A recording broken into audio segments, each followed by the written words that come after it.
Now question number 3, question number 3 हमें क्या बोला है? Question number 3 is given that write the following sets in a roster form. अब देखो, हमारे पास कोई भी सेट होता है ना, उसके दो फॉर्म होते हैं, one is a statement form and another is a integer form. अब देखो, स्टेटमेंट फॉर्म को हम लोग सेट बिल्डर फॉर्म बोलते हैं, मतलब कि हमको जो स्टेटमेंट से हम लोग अपना एलिमेंट्स निकाल सकते हैं, तो set builder form is a statement by which we can form a roster form. And roster form क्या होता है कि रोस्टर फॉर्म हमको कर्ली ब्रैकेट्स में हमको सिर्फ एलिमेंट्स लिखना है, उसको हम लोग बोलेंगे कि it is a roster form. ठीक है, तो हमको क्वेश्चन नंबर ए क्या बोला है? We have given that x is an integer from -3 to 7, मतलब कि x हमारा जो इंटीजर है वो हमारा -3 से ज्यादा है एंड 7 से कम है। ठीक है, उसका मतलब कि हम लोग लिखते हैं तो -3 से ज्यादा मतलब -3 से बड़ा कौन सा एलिमेंट है, तो कि इंटीजर है वो -2 होगा।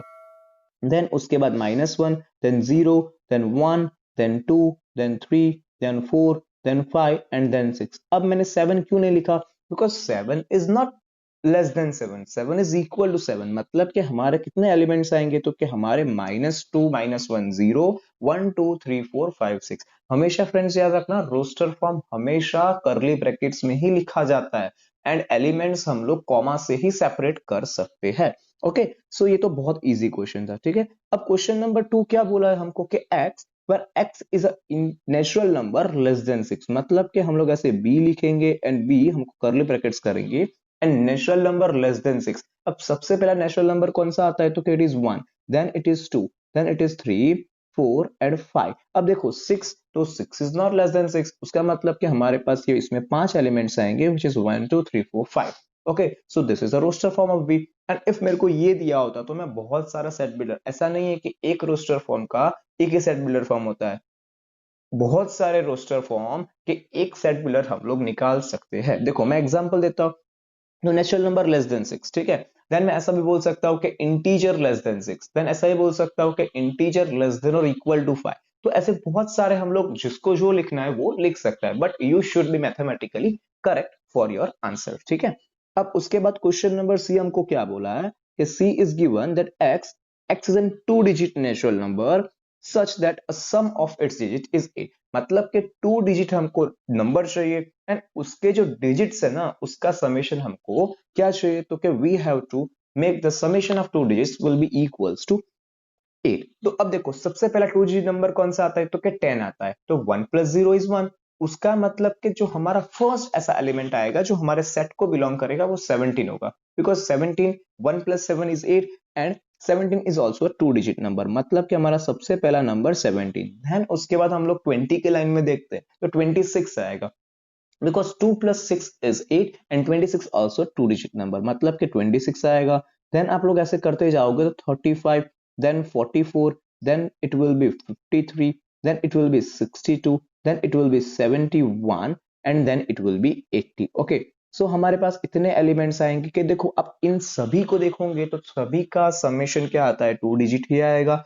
एंड हम लोग देखते हैं तो 2 डिजिट नंबर है एज वेल एज इनका समेशन 8 हो जाएगा। सो हमारे जो एलिमेंट्स होंगे सी के वो 17, 26, 35, then it will be 44, 53, 62, 71, 80 respectively are answer of a roster form of C. Okay, उसके बाद हम लोग जो डी क्वेश्चन देखते हैं तो डी क्वेश्चन में क्या बोला है कि x where x is a prime number which is divisor of 60, मतलब कि d है जो प्राइम नंबर है। अब देखो friends, 1 is not a prime number, not a composite number, मतलब कि सबसे पहला जो डिवाइजर नंबर है वो क्या आएगा, 2, देन आएगा 3, देन आएगा 4 से भी डिवाइड होता है, 5 से भी डिवाइड होता है, देन 6 से भी डिवाइड होता है, देन 7 से नहीं, 8 से नहीं, 9 से नहीं, 10 से डिवाइजर होगा, देन 12 से होगा, देन ऐसे हम लोग आगे बढ़ते जाते हैं तो 15 से होगा, देन क्या होगा, तो क्या देखो अब तो डायरेक्ट 20 आएगा, देन 30 आएगा एंड देन 60। तो अब देखो इसमें से मैंने सभी तो लिख दिया, पर आपको क्या लगता है कि ये सब प्राइम नंबर है, तो कि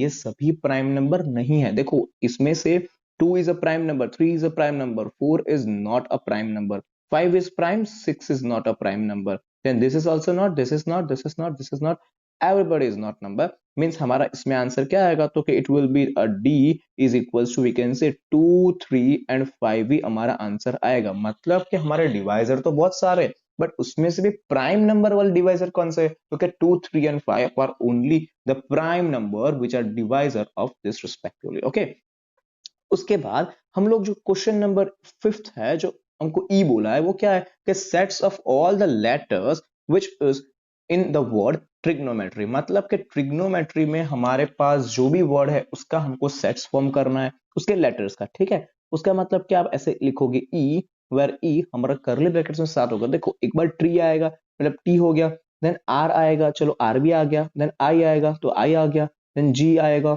ओ आएगा, देन एन आएगा। ठीक है, अब उसके बाद देखो ओ वापस रिपीट हो रहा है, हम लोग कभी भी सेट्स में रिपीटिंग यूनिट नहीं लिखेंगे। ठीक है, मतलब कि ओ नहीं लिखेंगे। देन उसके बाद क्या आएगा, तो क्या उसके बाद एम आएगा, देन ई भी नहीं आया है तो ई हम लोग लिख देंगे, देन क्या टी तो आ गया, आर तो आ गया, एंड वाई तो नहीं आया है। मतलब कि इतने हमारे जो सेट्स होंगे वो हम लोग ऐसे लिख देंगे। ठीक है, तो हम लोग को एक चीज याद रखना है, सिर्फ के सारे एलिमेंट्स आ जाने चाहिए, कोई भी एलिमेंट्स रिपीट नहीं होना चाहिए। ठीक है, तो इसमें TRIGONMEY,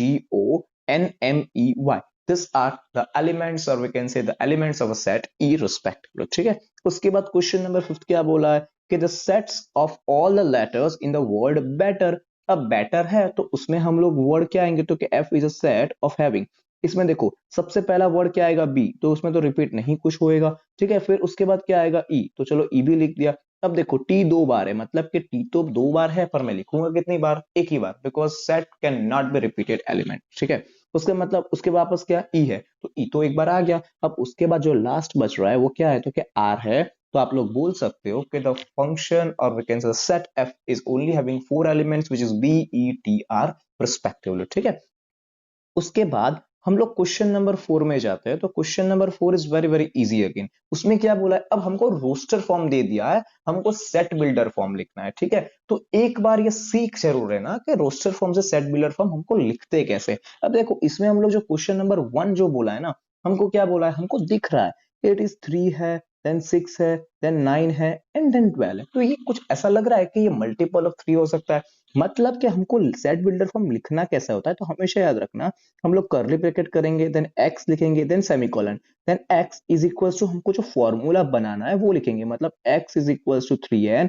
अब हमको कंडीशंस डालना पड़ेगा। अब x इक्वल टू 3n मतलब कि 3, 6, 9, 12, 15 कितना भी आ सकता है, तो कंडीशन डालना पड़ेगा। तो x is equals to 3n when n belongs to natural number, तो पहले से ही होना चाहिए, and also n is less than और इक्वल टू 4। मैं ऐसा लिखूंगा तब मेरा जाके आंसर राइट होगा, because n is less than और इक्वल टू 4 करूंगा तभी तो n की वैल्यू नेचुरल नंबर मतलब 1, 2, 3, 4 में वैल्यू डालूंगा n की, तो मेरे को आंसर मिल जाएगा। ठीक है, उसके बाद जो हमारा सेकंड है वो क्या है कि 2, 4, देन 8, 16 एंड 32 है। ठीक है, उसका मतलब कि हमको इसको सेट बिल्डर फॉर्म में लिखना है। तो मेरे को लग रहा है कुछ ऐसा 2:n, बिकॉज 2:1 क्या होता है 2, 2 का स्क्वायर क्या होता है 4, 2 का क्यूब क्या होता है 8 होता है।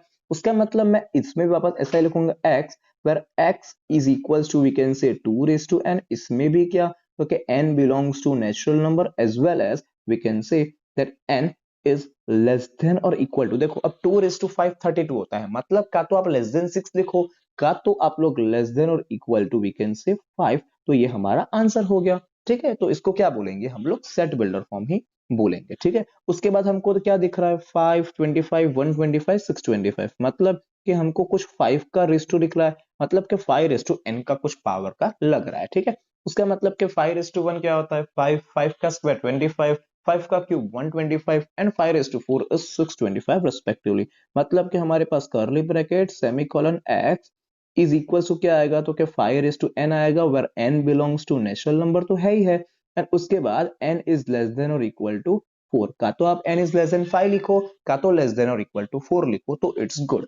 ओके, उसके बाद हमारे पास जो है वो क्या है 2, 4, 6, 8, मतलब कि इसमें तो अनकाउंटेबल बढ़ता ही जा रहा है। तो मैं सिंपली ऐसा लिखूंगा कि x where x is a even natural integer बोल सकते हो, या even number, even positive number भी बोल सकते हो। ठीक है, तो आप जैसा लिखना ऐसा लिख सकते हो, ऐसा नहीं है कि सभी का एक ही सेट बिल्डर फॉर्म होता है, आपको जैसा हो पर आपका मैथमेटिकली साउंड होना चाहिए। तो it is a even positive number we can say. Okay, तो ये आपको अभी नोटिस करना है। अब देखो इसमें क्वेश्चन नंबर 5 है ना, तो उसमें क्या बोला है हमको कि 1 है, देन 4 है, देन 9 है, एंड अप टू कहां तक है, तो 100 है। तो देखो 1 का स्क्वायर क्या होता है, 1 होता है, 2 का स्क्वायर क्या होता है, 4। तो हमको ये कुछ स्क्वायर वाली बात लग रही है, ठीक है। उसका मतलब कि x पर x is equal to we can say n का स्क्वायर। एंड अब इसमें भी वापस कंडीशंस डालना पड़ेगा, कौन सा, तो कि n belongs to natural number, and 1 का स्क्वायर 1 होता है, एंड 10 का स्क्वायर क्या होगा, 100 होगा।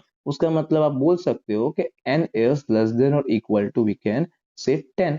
तो ये हमारा आंसर हो गया कि नेचुरल नंबर है, मतलब 1 से स्टार्ट होगा एंड 10 तक जाएगा, तो वो 100 हो गया। तो ये हमारा आंसर हो गया, ठीक है।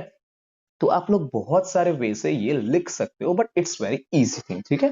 ओके, उसके बाद हम लोग क्वेश्चन नंबर जब 5th में जाते हैं, तो क्वेश्चन नंबर 5th में क्या बोला है, list all the elements of the following set. मतलब कि हमको सेट बिल्डर फॉर्म दिया है एंड हमको रोस्टर फॉर्म या एलिमेंट्स हमको खाली लिख के उनको देने हैं, ठीक है। उसका मतलब कि हमारा जो ए है वो क्या है, तो एक्स इन ऑड नेचुरल नंबर, मतलब कि ऑड नंबर तो है एंड नेचुरल नंबर है। तो सबसे पहला कौन सा, तो कि ऑड नंबर, मतलब कि 1 आएगा, देन क्या आएगा, 3 आएगा, देन 5 आएगा, देन 7 आएगा, एंड डॉट डॉट डॉट। अब ये तो कितना भी बढ़ता जाएगा, हमें क्या पता है कहां तक जाना है। सो इसका हम करो इनफाइनाइट सेट आएगा, ठीक है। उसके बाद हम लोग जो सेकंड देखते हैं वो क्या है, तो कि हमको x is an integer from -0.5 to 4.5, मतलब कि -0.5 से 4.5 तक के इंटीजर आपको लिखना है। मतलब कि -0.5 से बड़ा कौन सा इंटीजर है, तो कि it is directly zero. Then क्या, तो कि 1 आएगा, 2 आएगा, 3 आएगा, एंड 4 आएगा। अब देखो 5 नहीं लिख सकते बिकॉज 4.5 से 5 बड़ा है, तो हम लोग को क्या बोला है, लेस बोला है। मतलब हमारे पास 5 एलिमेंट्स आएंगे विच इज 0 1 2 3 4 ओनली। ओके, अब उसके बाद हमारे पास जो सी है, तो उसका रोस्टर फॉर्म क्या आएगा, तो कि हमको बोला है कि x एन इंटीजर एंड जिसका स्क्वायर 4 से कम या इक्वल टू है। तो अब इंटीजर तो क्या होता है, नेगेटिव नंबर्स भी होते हैं, पॉजिटिव नंबर्स भी होता है। तो देखो -2 का स्क्वायर क्या होगा, तो क्या 4 होगा, मतलब कि -2 हमारा हो सकता है। देन -1 आएगा, देन 0 आएगा, बिकॉज 0 का स्क्वायर तो 0 एंड 0 इज लेस देन 4। उसके बाद हम लोग 1 देखते हैं ना, तो 1 का स्क्वायर क्या हो जाएगा फ्रेंड्स, तो इट इज 1। एंड देन 2 का स्क्वायर क्या होगा, तो कि इट इज 4, ठीक है। तो हम लोग इतने एलिमेंट्स बोल सकते हैं कि my elements for set C will be equals to -2 -1 0 and 1 and 2 respectively, ठीक है। उसके बाद हमको जो क्वेश्चन नंबर डी बोला है उसमें हमको एलिमेंट्स और we can say the letters of the word loyal. तो देखो हम लोग एल लिखेंगे, देन क्या आएगा, ओ आएगा, देन क्या आएगा, वाई आएगा, देन क्या आएगा, ए आएगा। अब देखो एल वापस मैं नहीं लिखूंगा, क्यों, बिकॉज मैंने एल तो पहले लिख दिया है and repetition is not possible. So हमारा आंसर आएगा वो लॉया आएगा, and LOYA is elements for the word loyal, ठीक है। उसके बाद हम लोग जब आगे जाते हैं तो हमको क्या बोला है कि the we have to write a set which is the month of a year or not having a 31 days, मतलब कि 31 डेज हमको नहीं होने चाहिए हमारा जो है, हमारा जो एलिमेंट होगा उसमें। तो देखो इसमें 31 डेज किसमें नहीं होता है, तो जनवरी में तो होते हैं। तो सबसे पहला मंथ आएगा फेब्रुवरी, देन क्या आएगा, तो कि फेब्रुवरी के बाद हमारा जो मार्च होता है तो उसमें नहीं आएगा, अप्रैल में वापस आएगा, तो इधर मैं लिखूंगा अप्रैल। देन मई में नहीं, वापस किस में, तो कि जून में। देन क्या, तो कि जुलाई में नहीं, अगस्त में नहीं, देन डायरेक्ट सितंबर, एंड देन डायरेक्ट नवंबर। मतलब कि हमारा जो आंसर आएगा वो Feb April June and November हमारा जो आंसर होगा वो आएगा, ठीक है। उसके बाद जो हमारा लास्ट है वो क्या है, तो कि एफ है। तो क्या देखो F, x is an consonant. अब देखो वर्ड कॉन्सोनेंट याद रखना, कॉन्सोनेंट वॉवेल्स बहुत पुराना हमने सीखा हुआ है। The consonants are the alphabets which are not a vowel. अब vowel कौन से होते हैं, तो कि A, E, I, O, U are we can say the vowels। मतलब कि हमको क्या बोला है कि is a consonant of a English alphabet which precedes K। मतलब कि K से आगे जितने भी लेटर्स आते हैं उसमें से vowels नहीं लिखने हैं, खाली consonant। तो हम लोग ABCD से स्टार्ट करते हैं, तो A, तो A तो vowel है तो वो नहीं लिखूंगा। उसके बाद B आएगा, C आएगा, D आएगा, देन वापस E नहीं आएगा बिकॉज E भी क्या है, vowel है। देन क्या आएगा, तो इट विल बी एफ आएगा, देन जी आएगा, देन एच आएगा, एंड आई एंड जे आएगा, ठीक है। तो आई वापस वॉवल हो गया, मतलब डायरेक्टली आएगा जे। तो हमारे पास जो एलिमेंट्स होगा वो एफ इज इक्वल टू क्या होगा, तो B C D F G H J are elements of set F respectively, ठीक है। So if you have any doubts you can comment me in a comment box and subscribe our channel for the better updates, ठीक है। Okay, उसके बाद the last question for question number 6 is क्या बोला है हमको कि match the each of the set on the left of the roster form same set on the right describe in a set builder form. मतलब कि हमको left side हमको roster form दिया है, राइट साइड हमको सेट बिल्डर फॉर्म दिया है, तो हमको मैच द फॉलोइंग करना है। देखो अब हमको 1 2 3 6 मतलब क्या कि ये हम लोग चार जो हमको ऑप्शन दिया है राइट साइड में, तो उसमें हम लोग देखते हैं तो prime number and divisor of 6 तो नहीं, बिकॉज 1 तो प्राइम नंबर नहीं है, उसका मतलब कि is a natural number and divisor of 6। ठीक है, बिकॉज 6 का फैक्टर्स कौन सा होता है, ओके 1 होता है, 2 होता है, 3 होता है, 6 होता है, मतलब कि हमारा जो फर्स्ट का आंसर आएगा वो सी से कनेक्ट होगा। ठीक है, उसके बाद जो 2 एंड 3 मतलब कि 6 is not a prime number, then 1 is not a prime number, उसका मतलब कि prime number and divisor of 6 मतलब कि 2 and 3 is prime number as well as divisor of 6 हो जाएगा। एंड देन हमको क्या बोला है, बी हमको बोला है कि x is N odd number which is natural number less than 10, मतलब कि हमारा जो नेचुरल नंबर है 10 से कम आएगा नंबर, एंड उसमें भी ऑड नंबर, मतलब कि 1 3 5 7 and 9 are the odd number as well as less than 10, मतलब कि हमारा जो 4 का आंसर आएगा वो क्या आएगा, पी आएगा। एंड देन अब एक ही बचा क्या, letter is having a mathematics word, मतलब कि एम आएगा, ए आएगा, टी आएगा, एच ई आएगा, सी आएगा ना एस आएगा, बिकॉज सारे के सारे रिपीटेशन तो लिखने नहीं है हमें, तो हमारा जो थर्ड का आएगा वो हमारा डी आएगा। तो ये तो एकदम इजीली सॉल्व हो गया। हमको कोई भी मैच द फॉलोइंग दिया होगा, हमको इजीली सॉल्व करना आना चाहिए। ठीक है, आपको जो राइट साइड दिया होता है सेट बिल्डर फॉर्म, उसमें से रोस्टर फॉर्म निकालना सबसे इजी थिंग होता है, एंड वो आप निकाल लोगे तो you can definitely get the good marks. ठीक है, so we will post each and every exercise of chapter number 1 up to all the standards, which is chapter number standard 11th for and standard for 12. Okay, so you can subscribe our channel for the mathematics learning through the YouTube channel. Okay.